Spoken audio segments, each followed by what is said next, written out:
Hi, and welcome back to The Current. My name is Pastor Chris Nafis, pastor of Living Water Church, and today I am excited and humbled and honored to have Dr. Ellen Davis join us on the show. She is the Amos Reagan Kearns Distinguished Professor of Bible and Practical Theology at Duke University Divinity School, where I was extremely fortunate to have her as a teacher.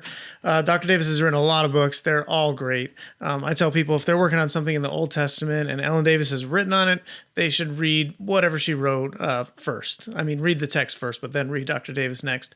My favorites of hers have been Getting Involved with God, Rediscovering the Old Testament, which I've assigned in my Old Testament class, Scripture, Culture, and Agriculture, an agrarian reading of the Bible. Her commentary on Proverbs, Ecclesiastes, and Song of Songs is amazing. She has a book on Ruth called Who Are You, My Daughter? Her most recent book is called Opening Israel's Scriptures. Read it all. Read any of it. It's great. In our conversation, we talk about the theology of place. We talk about ecology, poetry, despair, and hope. I hope that you find it inspiring and hope-filled. Here it is.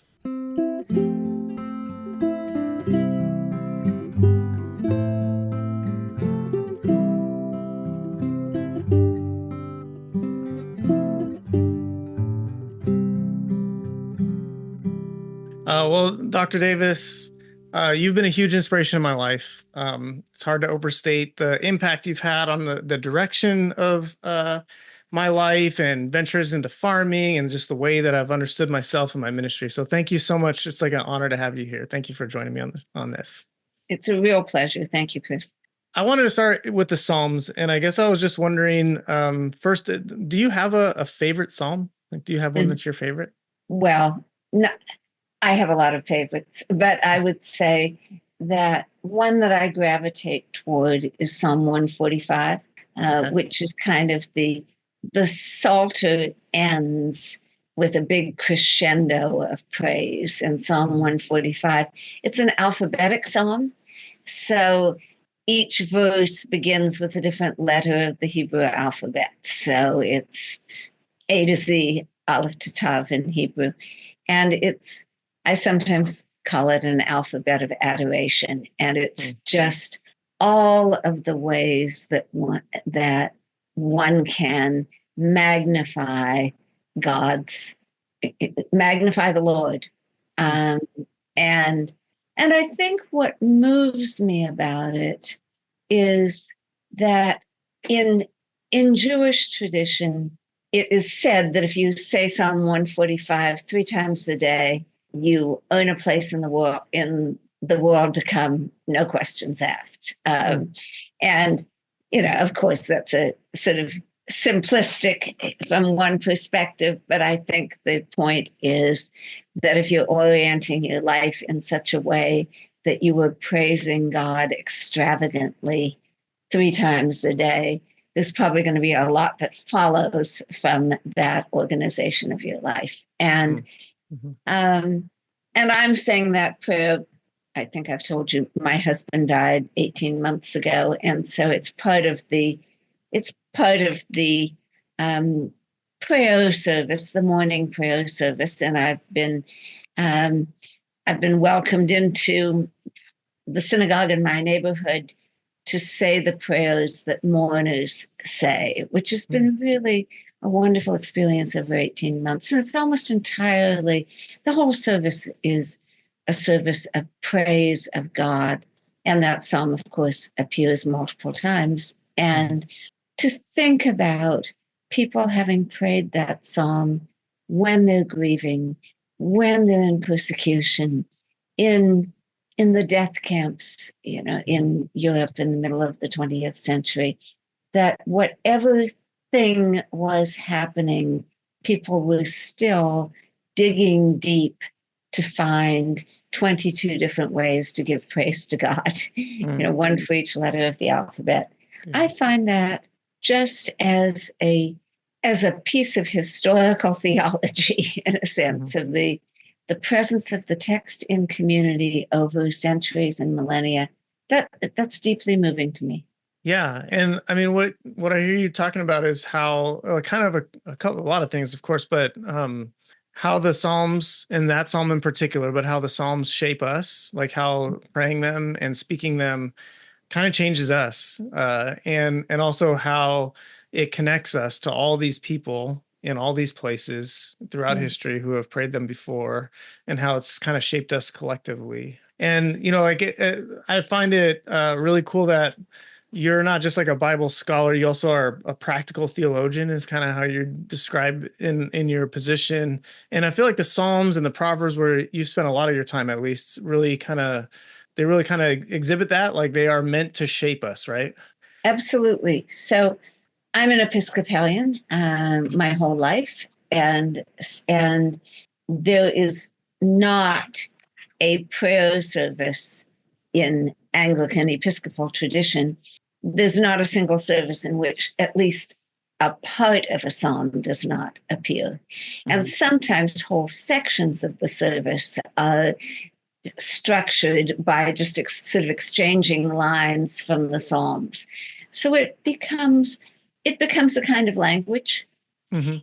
and when and it's the language that shapes the prayer book with which I grew up, that I still use, the Book of Common Prayer. And so when psalms, psalms of lament, psalms of praise, but all either way, intensely interacting with God in a very direct way. The Psalms Mhm. are the only part of the Bible that is addressed directly to God. You Mhm. know, most of the Bible speaks about God, Mhm. um, or speaks about human life in the presence of God, tells stories. But the Psalms are direct interaction with God. And, and of course, they bespeak the conviction, the very form of them implies that God, as one of the Psalms says, Shomer Tefillah, hears prayer, that Mhm. God is listening and cares about what we have to say. And sometimes what we have to say is expressing disappointment in God, or saying, "Where are you?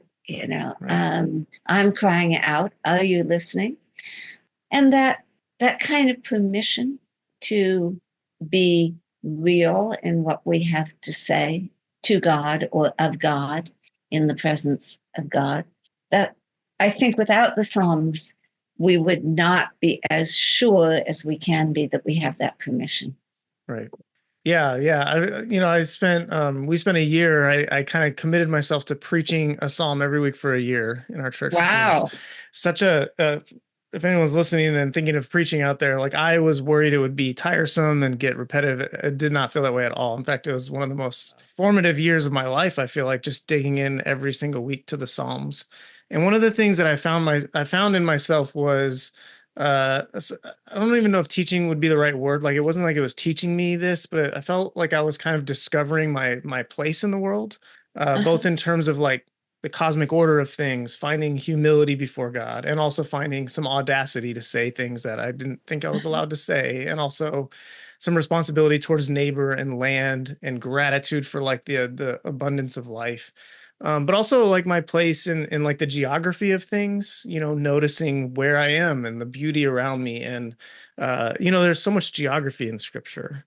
Yeah. I guess my question for you is, how has the Hebrew Bible, maybe the Psalms in particular, but just more generally, how has it taught you to think about place? Well, maybe the first thing I should say is that I didn't learn Hebrew and I didn't really study Bible until I was a student my junior year in college living in Jerusalem. And so there's never been a time in my, there's never been a time when I really was beginning to engage the Bible deeply that I did not know the land in which it was written, Mhm. to which it refers, as you say, continually to which it refers, and the language in which it was written. Mhm. So for me, the Bible altogether, but the Psalms which are many of them are oriented around the temple or life in that land in various ways. There was never a time when I was really paying attention to them that I didn't have a pretty lively imagination of the place in which they're based. And so I just think that's important to say. And maybe one reason that I am susceptible to the power of the Psalms is that place has always been important to me in my personal life. I grew up in an extremely beautiful place. I grew up on an island in the San Francisco Bay. And so, and every afternoon after school, my best friend and I would just walk around the island talking about the books that we were reading. So I was outside very much of the time, just being conscious of, I mean, maybe one of the best things I can say about myself as a child is that I lived in a beautiful place and I knew it. Mm-hmm. So I don't live there now. I couldn't afford to live there now, but but at least when I did live there, I received the grace of it, and it made me feel that I suppose as I got older, we as human beings cannot be fully who we are without being sensitive to the places that we are.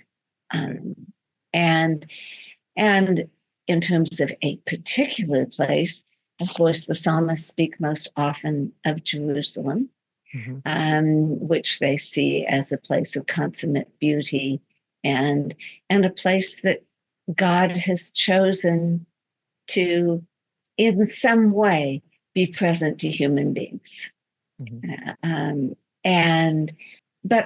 Wendell Berry, farmer, writer, poet, and certainly one of the people who has sensitized this generation to the importance of place and the fragility of place. He has a wonderful statement. I think it's in one of his essays, I don't think it's in a poem, but he says, there are no unsacred places. Mm-hmm. There are sacred places and there are desecrated places. Mm-hmm. And I think that rings true for me.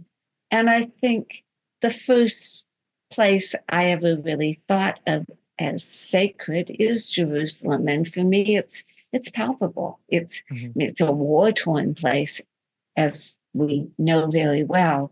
But that doesn't mean it isn't a sacred place. Yeah. It's never been a very peaceful place. That's why the Psalms say, pray for the peace of Jerusalem, because it's not a peaceful place. But I think really feeling that in some way that place needed to be recognized as holy, that disposed me to a certain way of looking at other places and recognizing that our beloved places, and probably every place has been beloved to somebody, that our beloved places are endangered and often treated very, very badly, desecrated. Yeah, sorry, I didn't mean to interrupt you. Yeah, through war and through like the ecological crisis, which you've written a lot about and spoken a lot about. And I wonder, you talk about growing up in a place where you were very aware of the beauty of the place where you were, and you seem like you were very present in that place, like physically walking around.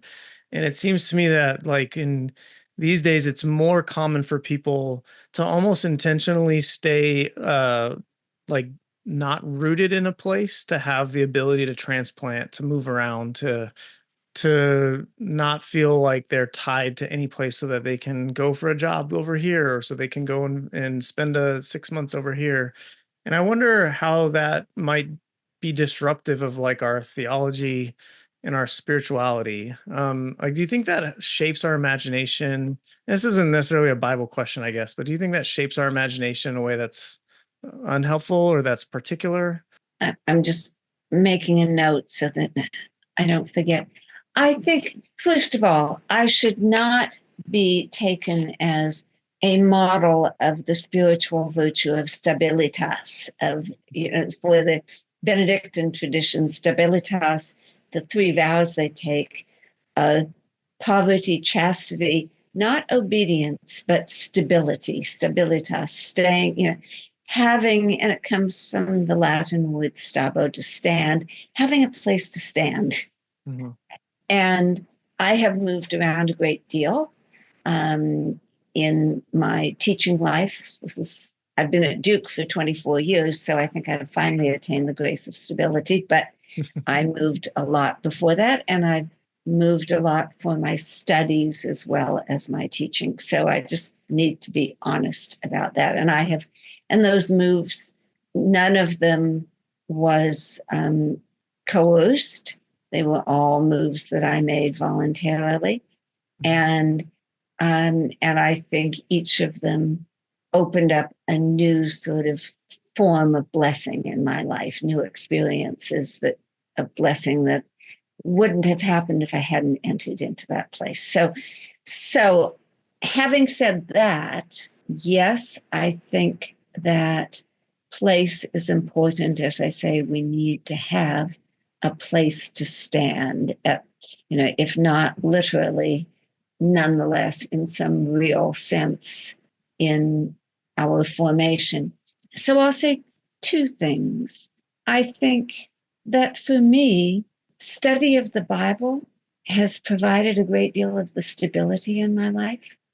That if I could say that the tradition of study has often been my place to stand. Mm-hmm. And it's real for me, and it's populated by people I can name, some of whom died centuries before I was born. But I'm deeply grateful for what they did that made it possible for me to do what I do. Mm. And some of them, of course, have been my teachers or the people with whom I've studied or my own students. So I have a strong sense of community shaped in relation to this text and traditions in the plural of interpretation in which we all stand. So that's metaphorical, but it's not abstract. Yeah. And it's not less real for being metaphorical. But I would also say that if one is going to move around a lot, as I have said, then it's important to pay attention to where you are and value it and remember it when you leave it. And as much as possible, maintain connections with it. And for me, that's through personal relationships. I'm the only member of my rather large extended family who has made my life away from the West Coast. And I've lived away from my family my family of origin for 50 years. I still miss them. They miss me. Mm-hmm. But I cannot be with them for many of the important changes that happen in our common life. Mm-hmm. But I have made it, I rarely take a vacation. It's been years since I've taken a vacation that did not take me to be with a member of my family. And it's not a discipline. I mean, I'm lucky my family lives in nice places and they're wonderful people. But it's a way of staying connected with the place that formed me and the people of that place. And as one of my cousins said to me, there's a death. We're anticipating a death in our family of a very, very close family member to me.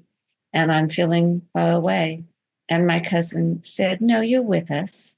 And your absence is our gift to the world, which I thought was an extraordinarily generous way of seeing the relationship between rootedness in one place and then the kind of life I live, which is different from my other family members. Yeah. Yeah. And I mean, it's interesting to think about place in relation to community, in relation to scripture. I mean, if you read the story of the Old Testament, I mean, the Jews are often not in the place that they want to be, right? I mean, the Right. Abraham is called out of his homeland to a new place. We've got the wilderness stuff. We've got a huge chunk of the Old Testament is around the exile and the Jews being removed from their place. And it does seem like the stories of Scripture, the tradition, the prophetic word, the poetry is what kind of binds them together, even when they're scattered and even when they're not in their homeland. And so it's that Absolutely. memory of the place, right? Yeah. Absolutely. And of course, this is something that Jewish communities are even more aware of than we. In fact, I don't think Christian communities on the whole are very sensitive to matters of exile and being bound to a particular place. But at Passover, virtually every Jew says this year here, next year in Jerusalem. Mm. Well, that in it's a way of expressing that sense that of belonging to a place that we are not. Yeah. And Christians have understood that as this is no lasting city. There is another place to which we belong. And I think that's very important to me. And I have a sense of a place to which I am going. And that sense strengthens as the people closest to me age and die. Uh, and I think it's really critical not to devalue the place where we are. This is our, you know, how we live here is our formation for whatever life will look like on the other side of death. And of course, I have no idea. But I have noticed that through the centuries, people have tended to imagine life on the other side of death as being characterized by the things we value most on this side of death. Right. So then we should be valuing what the places that we are. Yeah, even now, right? And I mean, I think a lot of what has been inspirational from your work has been your focus on like the land, right? And care for the things that are around us for our places. And that doesn't necessarily mean need to be Jerusalem. I mean, it is Jerusalem, but it's not only that. It's where do we find ourselves and how do we care for the land that we are that's been put in our charge. And so Yeah. I guess, maybe a bit of a transition, but like how has your study of scripture led you to focus on ecology? Because I think I kind of know the journey, but others may not. Um, it's so I this goes back now, 35 years, something like that. I made a trip to California and went to an area that I had remembered as a child, a very rural area when I was a child in Sonoma County, north of the Bay Area, where I grew up. And I noticed highways running through across areas that I remembered farmhouses, and now they had a highway running in front of them. And it was quite shaking to me. And so I was teaching in a very urban area, New Haven, Connecticut, at the time.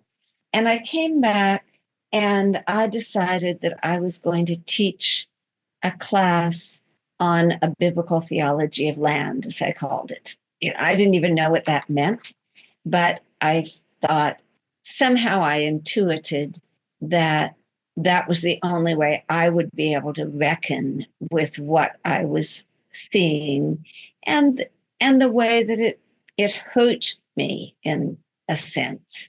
Even though these places had never been my home, I could just see how much they had changed in between my childhood and my young middle age. And I thought, this is not a sustainable trajectory. Hmm. With highways running across, where people had been grazing animals, growing crops. And so I started teaching this class. I was in a very urban area, very urban university. I think I wound up having everybody at Yale Divinity School who'd ever been on a farm in that class, just they just kind of came to see what was going on. And when I started teaching the class, I thought I was going to have to be very careful to pick scripture texts that dealt with land, with food, with care of these things. And of course, I within a couple of weeks, I began to realize that everywhere I turned in the Bible, it was there because almost all Israelites were farmers. Right. And even those who lived in the city grazed their sheep outside the walls, So everybody was sensitive to where their food and water came from, and sensitive to the fact that the land of Israel is an ecologically fragile zone on the planet. Right. Well, now, in a sense, the whole planet is an ecologically fragile zone. So it was one of those sort of self-confirming experiences of beginning to read the Bible through this lens and then seeing that in fact I was doing was not bringing a new perspective to the Bible, but getting just slightly closer to the mindset of the biblical writers themselves, but one that I had been really completely insensitive to, even though I did, as I said, I've known the land of the Bible since I was a teenager. But as I sometimes say to my students, you need to bear in mind that no developed culture has ever lived at such a distance from the mindset, the sensibilities of the biblical writers as we do. And that's not just time, that's industrialization. Right. To reduce it to a single word. Urbanization, industrialization on the scale that we know it. So if we're going to understand the way the biblical writers understand a healthy formation of human life, we need to begin poking some holes in our ironclad industrialized mindset in order to let something else begin to seep in. And something that has been enormously encouraging for me in the last, I'll say, going on 20 years, is that I don't have to make this case now to my students because they already know it. And so now they don't know the Bible, many of them, as well as I do. And so they want help reading the text in a way that's sensitive to these issues and can help them then bring it to others through teaching and preaching. But I don't need to tell them that our relationship to the land is broken, that our food system is broken. And a number of the young people that I know and some of the most talented students that I have are engaged, as you have been, directly in farming, in food production, in addressing the brokenness of the system. That just wasn't happening when I started teaching. Mm-hmm. And people would have said, I have a theology degree. Why on earth would I do that? Right. Well, now the answer is exactly why on earth would I do it? I know the answer because we are on earth. That to me is sort of again, speaking metaphorically, that is the fruit of my labor.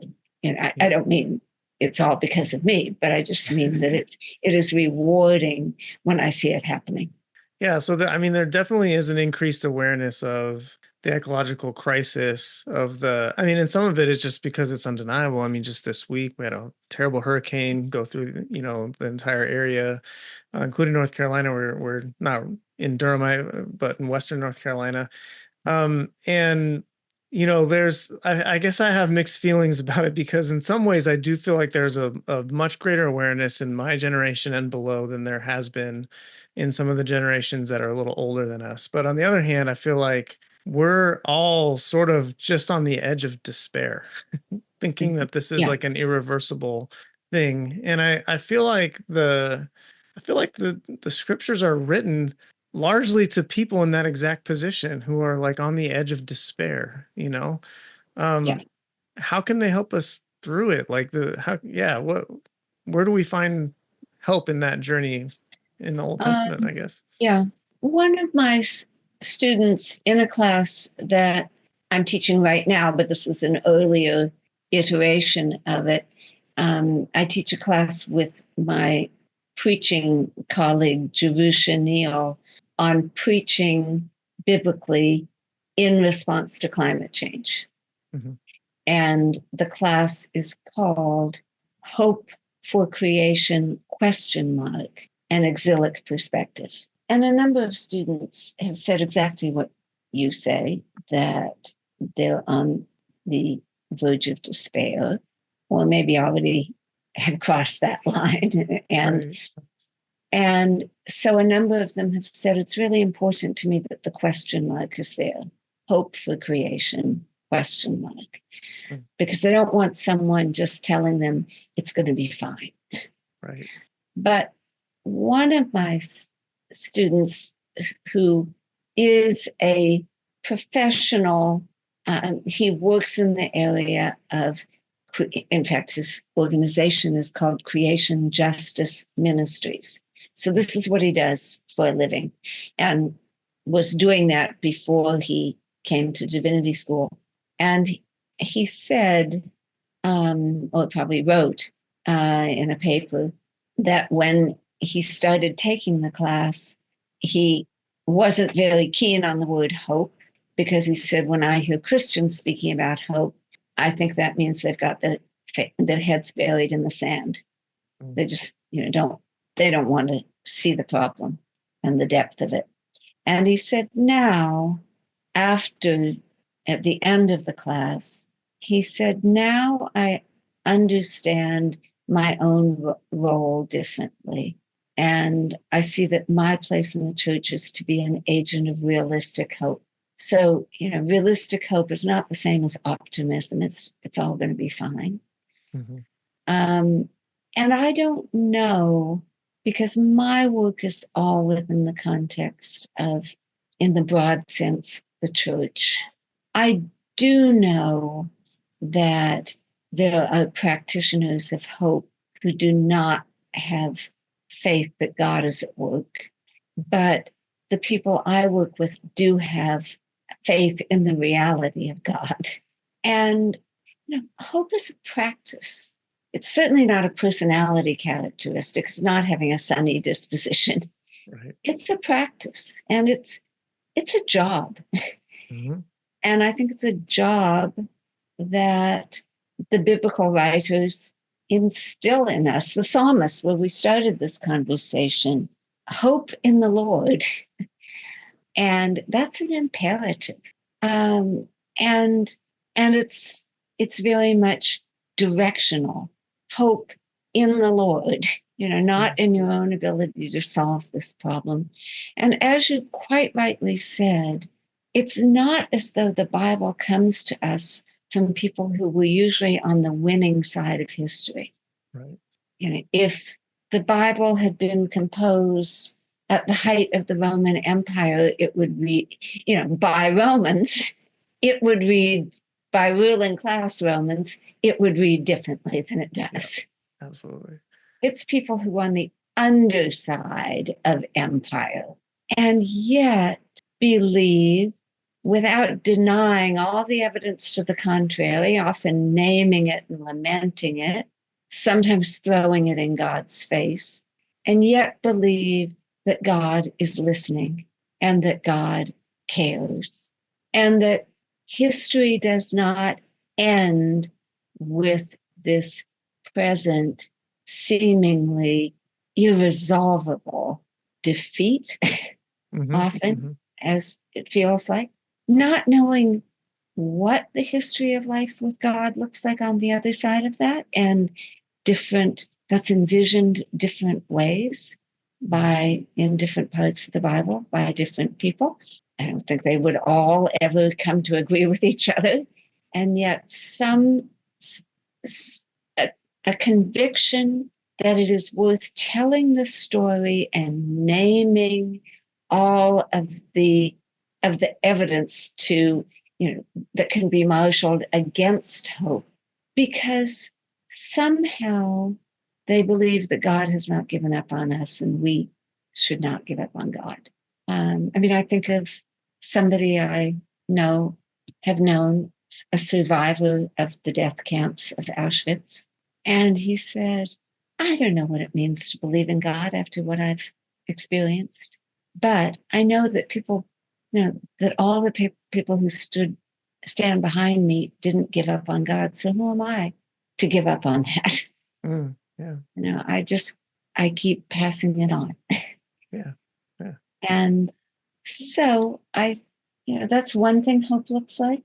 I think, and I was just preaching this morning on the first hand illuminated Bible. It's called the St. John's Illuminated Bible. It's the first hand illuminated Bible to be created in something like 700 years. It's a remarkable project. Mm-hmm. And the question I asked is, why would it's created by a monastic community of Benedictines in Collegeville, Minnesota. What is a hand illuminated Bible? Could you? I don't know what that is. It has been written by hand on parchment, on vellum animal skin, and painted with 160 gorgeous illuminations done in gold and pigments. It's absolutely, absolutely unbelievable. And Duke Divinity School has been given, there's an original, but then there is a printed version of it that is still illumined with gold by hand. It's an amazing thing. And so I posed the question, preaching in response to receiving this gift this morning. I asked, when does beauty become a matter of urgency?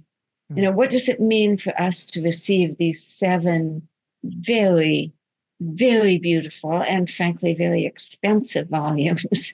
Mm-hmm. Why was it worth it to a community of monks to spend 15 years producing this? Mm-hmm. And is this a good use of resources to give to this school? And my answer was that beauty is urgent, not when it's trying to sell us something, but when beauty is summoned forth in the service of hope. And I often look at the biblical text, some of the texts that I know for sure came out of a situation of exile, of people in a desperate condition. The last half of the book of Isaiah, many of the Psalms, Job, one could go on, a lot of Jeremiah, Ezekiel. Those are such beautifully written books. Jeremiah is one of the best poets, Isaiah, ever to have worked in the Hebrew language. Right. And they were in a desperate situation. Right. Why was it worth it, to write in what would have seemed to be a doomed language when the Babylonian Empire was coming in and imposing their language, their control, as far as the eye could see, both geographically and forward into history? Mm-hmm. Why was it important to be creating beautiful Hebrew poetry that only survivors could read? But that's nothing to me, because in fact, 2,600 years later, I'm reading it.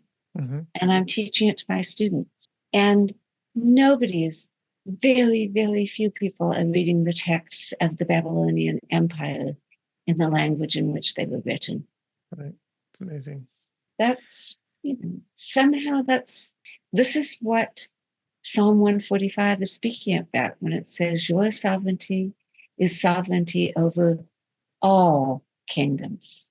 Right. It reminds me, I was kind of flipping through one of your more recent books that covers basically the entire Bible, and the chapter you wrote on Ezekiel kind of caught my eye. I was Uh-huh. just thinking about this conversation, and I think you said in there that probably Judaism, Christianity, the whole tree of religions that comes from there would not exist without the book of Ezekiel. Is that does that ring a bell? I'd forgotten I said that. The first book I ever wrote was on Ezekiel. I ought to have something to say. Yeah, thank you. I think I know. I mean, I don't know what I meant when I wrote it. But I'll tell you what it means to me hearing it Sure. now. And so I'm going to go back to a conversation I had with a 9-year-old child at a church some years ago now. And she was a student in, I think, a really wonderful Sunday school sort of program called Godly Play. And it's just a way of telling the story of the Bible, not in a sort of souped up way, just going to what's theologically significant about it, and leaving children lots and lots of time to hear the story and then just wonder about what that story could mean for them. Mm-hmm. And so I was visiting at a church that used this program for the children, and I had always wanted to see it. I'd heard of it. So I went and sat in, and then a 9-year-old at a certain time when children do their work, the work she was assigned was to host me. And so I said to her, I wonder, picking up sort of the language of Godly Play, I said, I wonder what your favorite what your favorite story is. And immediately, without pausing for breath, she said, Exile. This is a 9-year-old. Mm-hmm. And I said, oh. And I wonder what's important to you about that story. And again, without missing a beat, she said, the Israelites went in, or maybe she said the people, I don't know what she said. They went into exile and they thought they were leaving God behind. And when they got there, they discovered that God was already there ahead of them. Mm-hmm. Well, that's the book of Ezekiel. And I thought, well, if people like you, Chris, any of my students who'd been in my introductory Old Testament class, if they came out at the end and could sum that up, I would be satisfied that we'd done our work. And this was a 9-year-old child in a Sunday school class in an Episcopal church, not a very promising location to learn a lot about biblical theology in my experience. Yes, I mean, and that's exactly right, that Ezekiel is called to be a prophet out beyond on the far side of nowhere in Babylon. He's been driven away from Jerusalem, and the heavens open and he sees God. And he can hardly, I mean, Ezekiel is almost inarticulate because he can't describe what he's seen. He's just stumbling over his own tongue. But that God would be palpably present in some way that could barely be articulated on the beyond the end of history as anyone had ever known it. Mm-hmm. Now, Ezekiel was a priest in the temple in Jerusalem. He had seen the city fall, the throne of David fall, the temple destroyed, everything that seemed to guarantee God's commitment to the community washed away. And he is given a vision of God on the other side of all of that, in not the land of promise, but the land of absolute desolation and desperation. And I think it's because the Bible comes to us out of the least promising situation imaginable, or multiple situations, because the New Testament comes to us after the crucifixion, after Jerusalem is destroyed by another empire, the Romans. Right.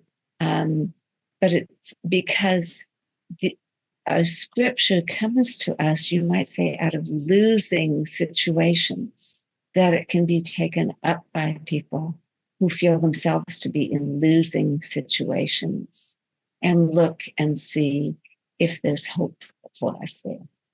So biblical theology really speaks right to the heart of despair in a lot of ways and calls hope kind of out of those places.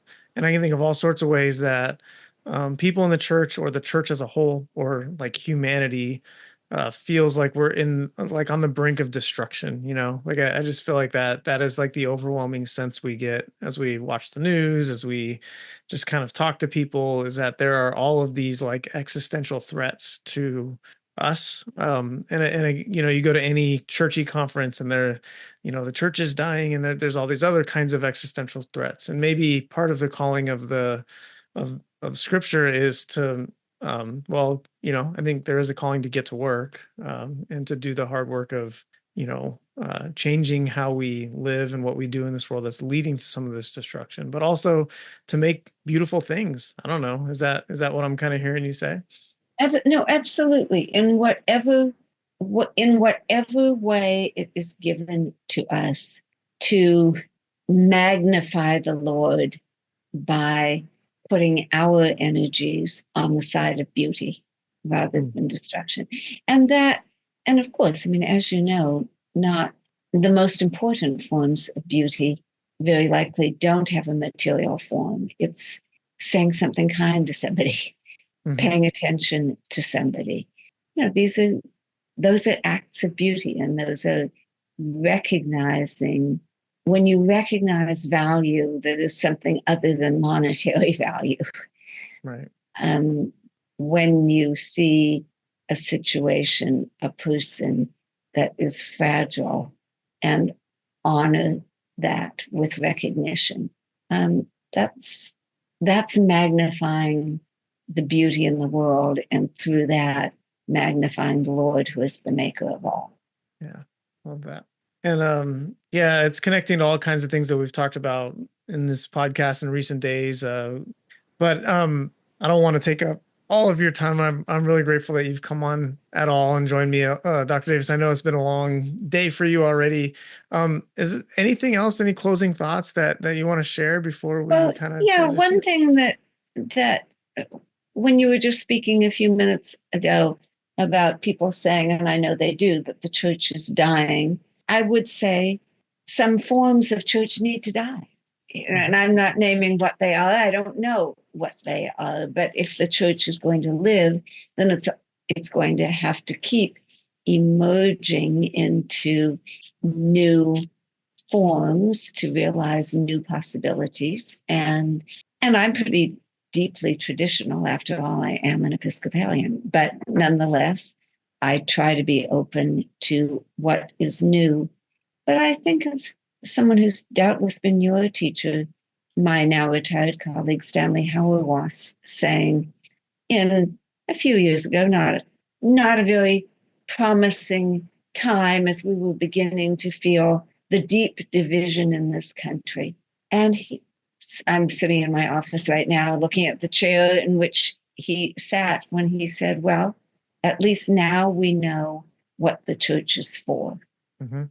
And that seemed to me to be a very simple way of expressing a truth, that the church is exactly for finding ways to live, putting our energies on the side of beauty and kindness and justice, and in situations that do not seem to foster those things.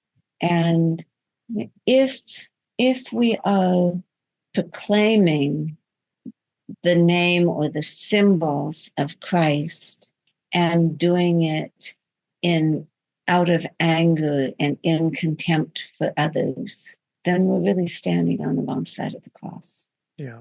Yeah. I mean, like that image of writing poetry in the midst of like destruction and annihilation really kind of rings forth from that.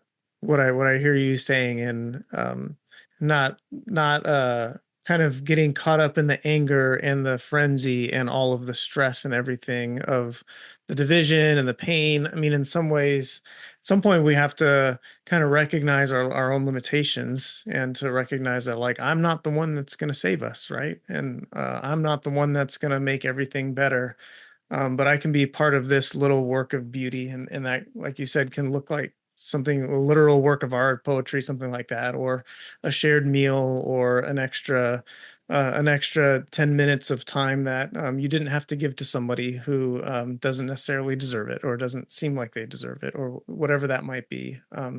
And kind of committing ourselves to things that we know are going to fall short of the solution to the world's ills, but that are going to carry a sort of a legacy of beauty. It reminds me of, Jesus telling us to store up our treasures in heaven, because the things of this earth are coming down. But that's kind of how we've been going through the book of Matthew in our church. That's kind of how I've been reading that, is that, do these little things that will last for eternity, and let go of the things that you think are necessary for now, and commit yourself instead to these little bits of beauty, these little treasures that are heavenly, and not passing away. Well, thank you so much for your time, Dr. Davis. As I said, I'm grateful for just your writing, your time, your teaching. I was very fortunate to have you as a student at Duke, and you've just been a blessing to so many people over the years. And I'm glad that get to share a little bit of your thought and wisdom with a few extra people here. Thank you so much for the time. Thank you for giving me a little bit of insight into your ministry. God bless. God bless you. Thank you, Dr. Davis.